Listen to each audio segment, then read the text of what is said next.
Life has peaks and valleys. It can take a toll on physical and mental health.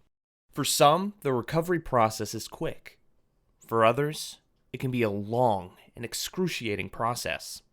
Having faced physical and mental hurdles, Vivek Mehmi has taken to music to explore healing. Migraine Love is the latest project in that journey. Nice to be back on the show.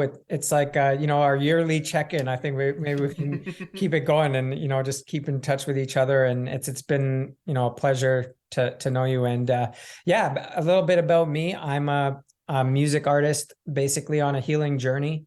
I've gone through some immense health challenges over the last 8 years, and healing hasn't been linear. It's been a bit messy. And it's not what you see in the movies or on media. It's definitely like Ryan was just on the Zoom was making some roller coaster imagery and with his motion with his hands. But yeah, that's basically what it's been like ups and downs, peaks and valleys. Basically, I've turned to music as my therapy and as my method of really handling it, because the changes and the things that have been happening with me, it hasn't been an overnight fix. So I needed something that I could really turn to on a consistent basis and really get those emotions and energy and healing out there. And yeah, that's a little bit about me. And some of the things I've been suffering recently with a little bit more frequently have been migraines. A little bit about my story. I've had tons of skin issues. Like that was the predominant issue, was inflammation and rashiness, and that is kind of come and gone.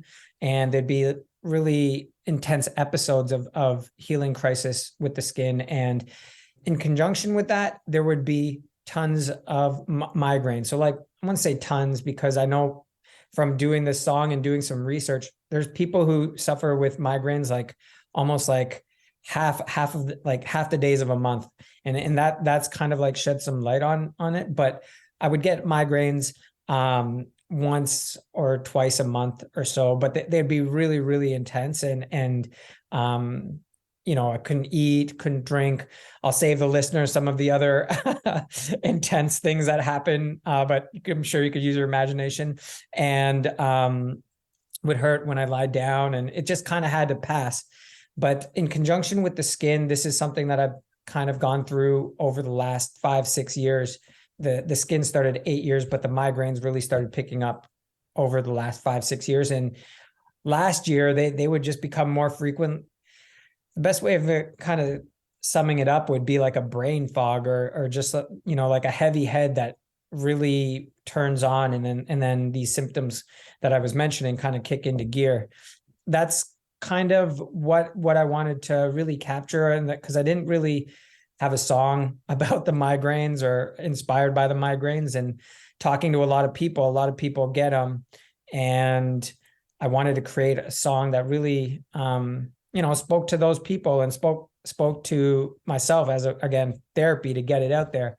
I also, in conjunction with the relationships, I know I'm kind of going on here a bit, but No worries. in conjunction with the relationships EP, I do realize a good chunk of my health comes from the relationships that I'm encountered, and the relationships that are impacted by the migraines. And sometimes when you try to overextend yourself, or you're a really highly sensitive person, those things can trigger some emotional triggers that cause you to go into these healing episodes or healing crises. So yeah, that's a bit of a summation. I'm sure you have some questions from all that, and yeah, that's just to start it off, I guess. Isn't it such an allegory for the human experience, though? Like those peaks and valleys that sometimes we feel we're at the top of the world, and then other times it just feels like things are just so rough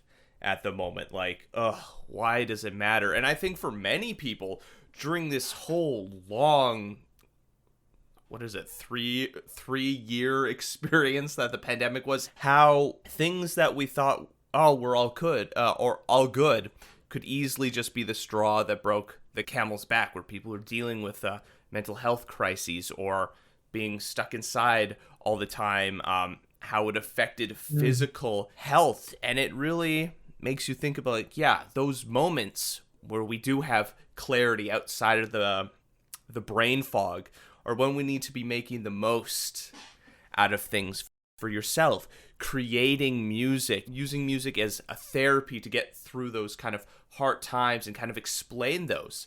And I know for myself, through the whole pandemic, finding out, wow, how important human interaction is for me, being able to physically be, not necessarily have to like have a conversation the whole time or do something the whole time, but be physically in a room with someone, just have a body there, how important that was for me, and something I never acknowledged before.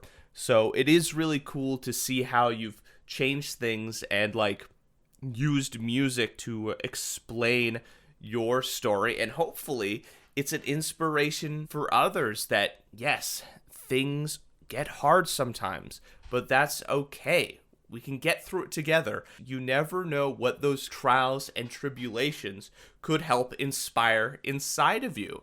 What was that process to find that creative insight? Like, what was that first moment where you're like, yes, let's go for it. Let's take these struggles and create something from it? I mean, it really kind of just started as it kind of like grew over the years. And like at one point it was just like frustration, right? And it was just like a journaling. Like I had this song called, it's kind of funny. I think Migraine Love, like the most recent one, it definitely speaks to a niche audience. I also have, a song called Rubik's Cube, which I think speaks to a niche audience. And then it started with this song that I have called Gluten Freestyle, which is of course another niche audience. I've got these like little pockets of tracks that are like, I guess, like cult kind of following kind of vibes. But that first one, Gluten Freestyle, was like, it was more like a journal entry, right? Like it was like a freestyle. If you think about like a stream of consciousness, right? Writing in your journal, like getting out all those ideas, all those frustrations. It was kind of like that. It was like the first lines, they're trying to tell me I can't eat no more wheat. And so it's like, that's the first line in the rhyme, in the rap. And it's like, so it's like, oh man, like what I gotta just get this out and be like, voice my frustrations, because really at the end of the day, I didn't know what was going on. I didn't know why I couldn't eat no more wheat or like, and you know what I mean? So it was just a way of really kind of getting it out there. And the more I did that process, the more I was like, oh, this is really therapeutic. This feels good. Like this feels like, regardless if anyone was listening or not, it was even before that. It was just like, yeah, let's do it. And it's like getting energy out, right? Yeah. You have this energy that kind of builds up inside of you. It's not like just like calories or electricity or whatever, but like it's this energy, and sometimes you just need to find some sort of outlet to get it up. Because I know for myself, if I don't do anything creative for a long time and I just kind of put it off, and then all of a sudden I'm like, no, I'm a nervous ball again. And one of the things that I want to speak on is that, like, when it's kind of funny, right? Because I've seen therapists. I have an amazing energy medicine healer who's phenomenal. Shout outs to Janet Amari.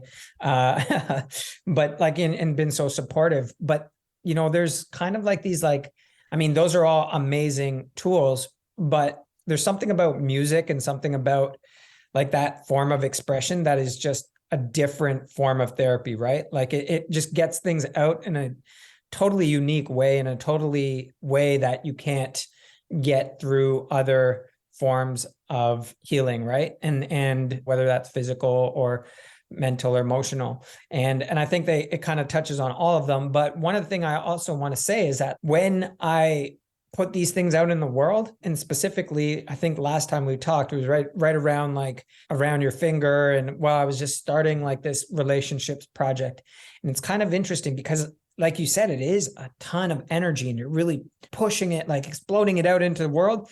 No pun, but it really is a release. It really is like, like a release not just the release of the music, but it releases something that's been like buried inside of you, and it really heals it. And like, so I've seen certain aspects of my relationships heal since I put some of this stuff out. And then I was like, you know what, if I could heal my migraines through putting this out, like, let's do it. And there's been some really amazing things that have happened with that, in the sense that I might not do it today because I do feel the migraine brewing, but maybe over the next couple of days, like, I connected with someone who is a visual artist. She creates she does paintings that converts into like digital animations that are inspired by the things that she sees with her migraines. Because in migraines, you get these auras that you can see, and she creates art around that. So we have this collaboration where she created some visuals to my song, and it's just phenomenal work. It's just that connectedness, like you're talking about, being, connecting with someone, being with someone. And I feel that when I connect with someone else who's an artist, collaborate, it's just like a next level of community and of healing. So I'm really excited about it. I was just quickly Googling as you're talking, like, what exactly causes headaches, and there's just such a long list of potential things that can cause it. Like, just maybe a chemical change in your brain, like the blood vessels and things change, like the mucous membrane has something like some sort of inflammation, pressure in your neck. Like, there's so many things that can cause it, and it is just how much it can affect a person. And there's just all these little things, and isn't that a great explanation of like life? There's so many things that in life that can kind of cause challenges or a pain, or I guess a metaphorical headache in our lives as well. So it's like, yeah, it can be hard sometimes to like figure out, what is the cause of this headache in the moment. Oh yeah, like, I mean, there's levels, right? It's kind of like going through the whole health system, and there's like, everyone's got a theory, everyone's got, I've come across people who had them for like over 20 years, and it's just interesting to like hear everyone's stories and journeys. And one of the things with headaches is that like it's kind of like a mental thing, to like a mental health challenges as well, right? Because you can't really see someone's headache, like you can't tangibly see it, experience it. You just have to take their word from it. And I think that's again where the art comes in, is because I can really, with visuals, with the cadences, with the things that I put into the song, you can really get a sense of, okay, this guy's going through something, like, it's and I think that speaks volumes about the beauty of art. Anyone who has like a chronic illness or chronic pain or something, it can be incredibly frustrating to try and articulate what that experience is like. And for yourself, you're able to express at least some semblance of what you're going through in your music. But for some, it can be a challenge. I saw a TikTok the other day, and the guy was talking about just the pain scale, right? When someone comes in and, they're constantly at like 10, which is the most excruciating pain in their life. And like, it fluctuates, right? Like, at one time, something that's a 10, maybe in the future doesn't feel like a 10 anymore, but like now there's a new 10.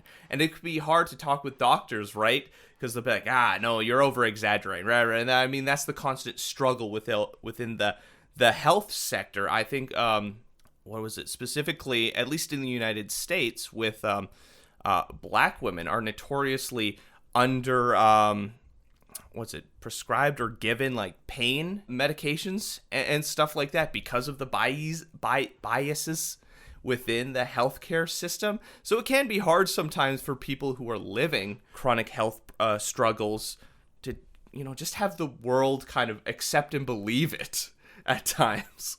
Yeah, absolutely.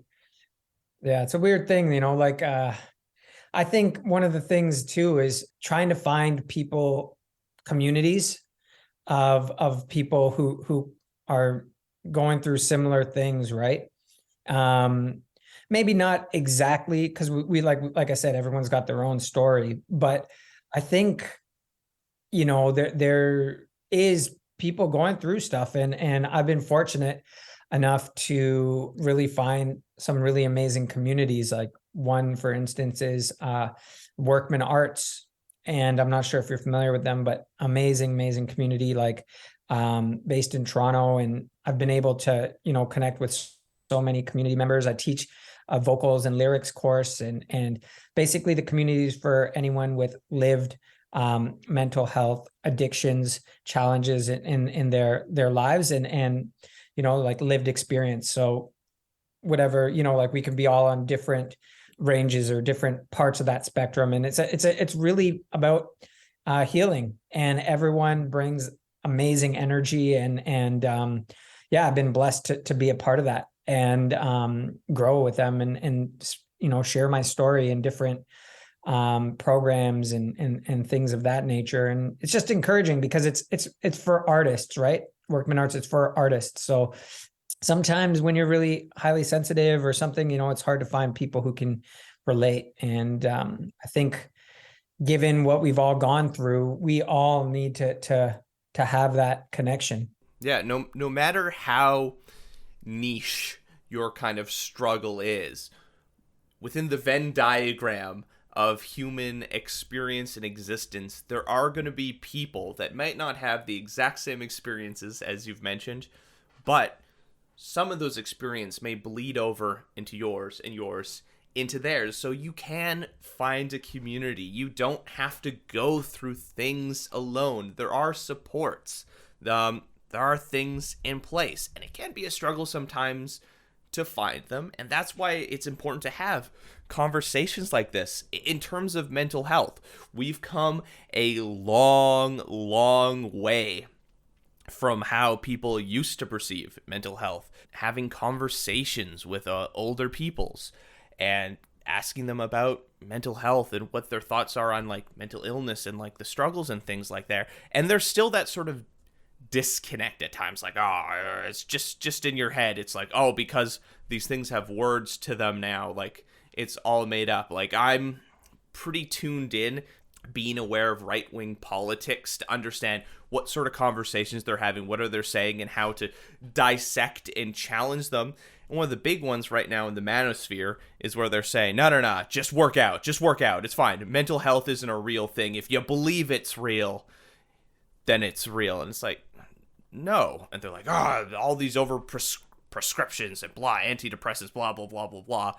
No. We're not saying that exercise isn't an answer, right? Like, for someone, exercise can help get them out of a depressive episode. But for people with chronic depression or things like that, medicines and therapies, and in conjunction to, maybe socializing and exercising, could be the things that you need. It's not like one tool works for everyone. It's not like this binary system for human experience. It flows. Everyone's different, and that's how therapy and psychology is. It's almost like an art form, right? Where you have to figure out, okay, how does this thing work? Like, if you need antidepressants or some sort of medications, okay, is this dosage working? Okay, no, let's try out something different. There's no real right answer for, like an umbrella approach or, one thing that's going to fix everyone. But I think it's really kind of building each individual person's own intuitive abilities. I think that is what really is at the root of a lot of it, right? Is that connection to self,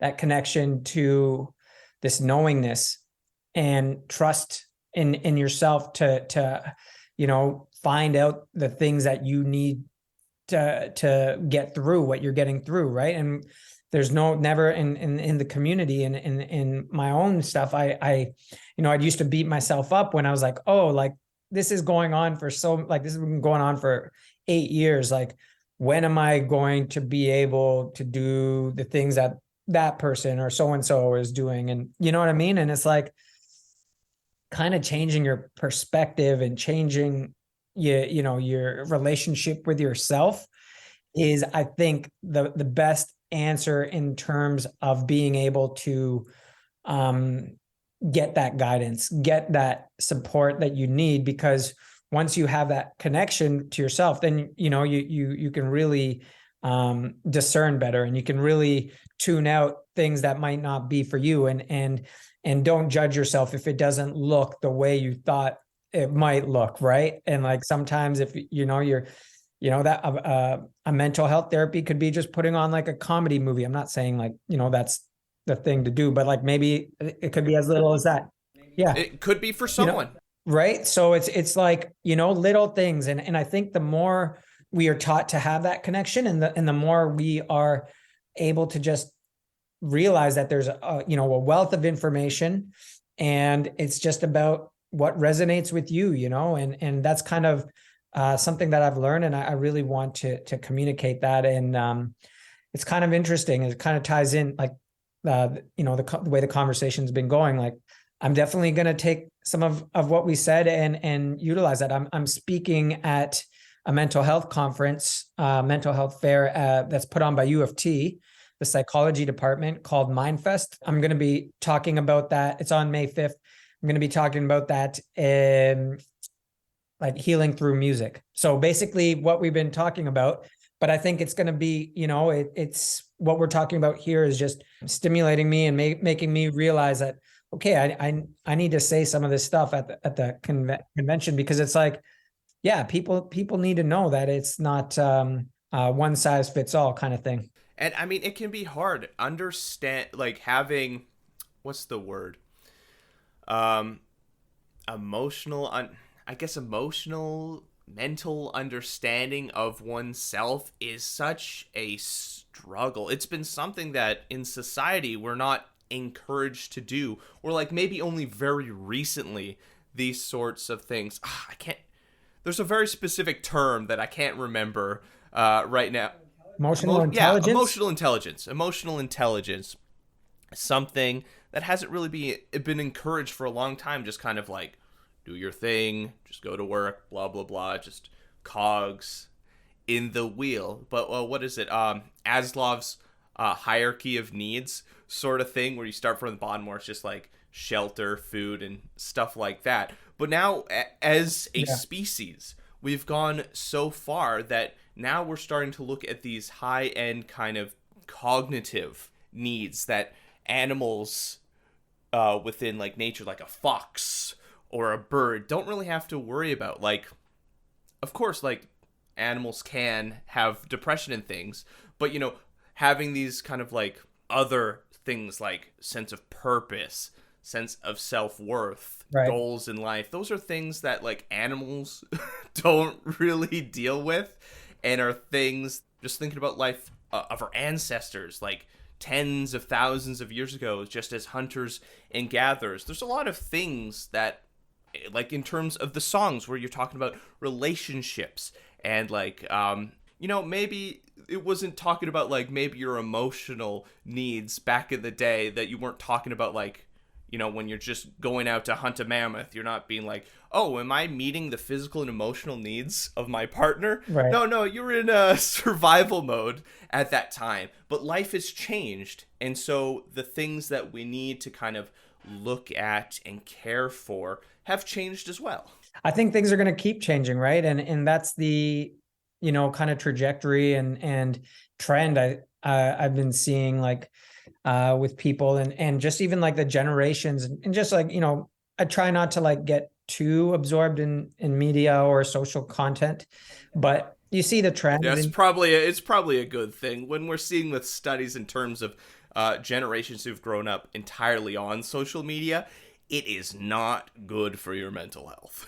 No. But on the flip side, though, there are creators who are kind of starting to, especially like the younger generations, they're not going to have like the same kind of work life approach as in us, or maybe our parents, or older generation. Well, some of them have really understand the value that they have in themselves. Right. And I think that's interesting. Like there's kind of like this like under the radar movement happening, which is kind of cool to see. I mean, don't get me wrong, you could get lost in tons of social content that isn't that. But it's nice to see some younger generations really kind of embracing that and not being afraid to talk about these things that we've been talking about today, right? Yeah, I've had some conversations with like volunteer organizations Nice. and things like that when talking about youth. And yes, Gen Z is really clicked in to important issues about activism, going out. They care about mental health. They care about gender identity, gender expression, and sexualities. It's one of those things that, like, if someone trans, not like non-binary, someone's gay, is like somewhere within the queer spectrum, it's all cool, it's all good, it's all part of the human experience, and they accept that. It's so beautiful to see that accepting nature that we're seeing from the younger generation that care about activism, that care about the environment. And that's what we need. We're going to need these inspired and excited minds to kind of make a difference. Because throughout history, like here in Manitoba, what was it, I can't remember when the Manitoba General Strike was. But anyways, like, we're seeing a trend in society where things are kind of rough right now, but seeing how motivated Gen Z is, maybe we're going to see that united movement to make things better for everyone. And that is a positive thing, because I know for myself, I can all too easily fall into that doomer black pill mentality. Like, corporations are killing the planet, our governments don't seem to care, blah, blah, blah, blah, blah. But you know what? There is a light, or I guess a bloom, a flower that has grown within the trash pile, and we need to make sure we protect that flower. Absolutely. Well said, for sure. For Migraine Love, what was your process in creating it? Because you have such an interesting approach to sound and composition, and I just love it. Oh, thank you so much. Yeah, I mean, I'm kind of feeling vulnerable about it. Like, like I said, it's very niche and it's very experimental, right? It's not like structured like a regular song. But with that being said, it is based on migraines, and like there's nothing really, I guess, rational about a migraine, or there's nothing that is very structured about a migraine either, right? It's just kind of like you're talking about survival. It's just like, how can I survive this day?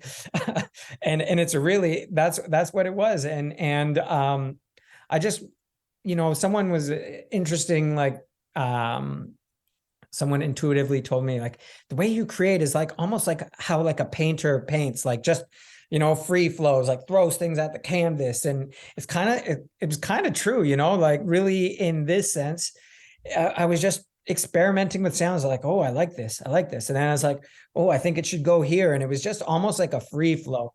And one of the things that I've been doing in the promo of it, which if you, go to my socials or anything like that, you could see that I broke the song down into 4 parts. And I didn't realize till after that there's actually 4 phases of a migraine. So, which is really interesting. So I kind of art blending with reality again. Yeah, I was, and it was good. It was good for the content, because I was like, oh, okay, I realized there's 4 pieces of 4 phases of a migraine. There's 4 phases of Migraine Love. Let's release like the little clips of the video in 4s. And it just felt like really impactful and really great. And I'm so thankful that, it resonated with you, because for me, it just feels like, I don't know, like you were saying, I felt, I don't want to say like isolated, but I felt like maybe it'd be hard for, the average person to really pick up on the nuances and the thing. I personally believe the more you listen to it, the more it's got like this kind of like, you know what I mean? Overall, you get a better sense of what's going on. If you hear it for the first time, like, there's going to be people like, I don't like that. That's cool. I don't like it. But, the people who are like willing to give it a chance and listen again, I think there'll be some like gems in there for you, so to speak. So, Vivek, an amazing time talking with you again. Where can people go to find out more about yourself as well as listen to Migraine Love? Awesome. Yeah, it's vivekmehmi.com. So VIVEKMEHMI.com. And you can find all the social links at Vivek Mehmi on all platforms, YouTube, Twitter, Instagram, Facebook. And yeah, that's basically where. Have any stories you'd like us to share or communities we should highlight? Leave a comment on our social media or reach out to us on our website. I'm Ryan Funk. This was You Talk. And have yourself a good one.